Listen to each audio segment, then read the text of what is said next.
खौफनाक स्टेशन। रात के करीब 12 बजे थे। आर्यन एक सुनसान रेलवे स्टेशन पर खड़ा था, जहां दूर दूर तक कोई नहीं था।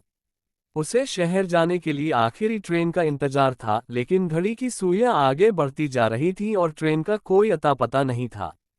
चारों तरफ घना अंधेरा था, बस एक पीली टिमटिमाती लाइट स्टेशन के बोर्ड को रोशन कर रही थी। हवा में अजीब सी ठंडक थी, जैसे कुछ अघटित होने वाला हो। तभी उसे दूर से एक लड़की नजर आई। सफेद साड़ी में, लंबे खुले बालों के साथ, वह प्लेटफॉर्म के दूसरे छोर पर बैठी थी। आर्यन ने हैरानी से देखा कि इतनी रात गए कोई अकेली लड़की यहाँ क्या कर रही है। उसने हिम्मत जुटाकर आवाज दी, सुनिए, आप यहाँ अकेली क्या कर रही हैं? लेकिन लड़की ने कोई जवाब नहीं दिया।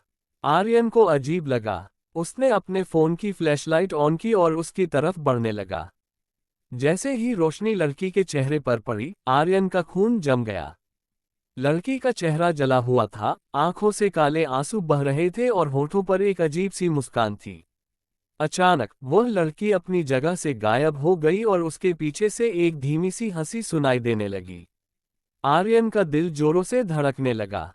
उसने अपने चारों ओर नजर घुमाई, लेकिन अब प्लेटफॉर्म पर कोई नहीं था। तभी पीछे से किसी ने उसके कंधे पर हल्का सा हाथ रखा। वह तेजी से मुड़ा, लेकिन वहां कोई नहीं था। अब उसे महसूस हुआ कि कुछ बहुत गलत हो रहा है। वह जल्दी से बाहर निकलने के लिए मुड़ा, लेकिन रास्ता कहीं गायब हो चुका था। पूरा प्लेटफॉर्म किसी काले धुएं से घिर चुका था। तभी उसी लड़की की आवाज आई, तुम भी अब यहीं रहोगे? और अगले ही पल पूरा स्टेशन अचानक अंधेरे में डूब गया। अगली सुबह जब स्टेशन मास्टर आया, तो प्लेटफॉर्म पूरी तरह खाली था। लेकिन वहां एक चीज पड़ी थी, आर्यन का फोन, जो अब भी रिकॉर्डिंग मोड में था। स्क्रीन पर सिर्फ एक आखिरी आवाज रिकॉर्ड हुई थी, एक डरावनी हंसी।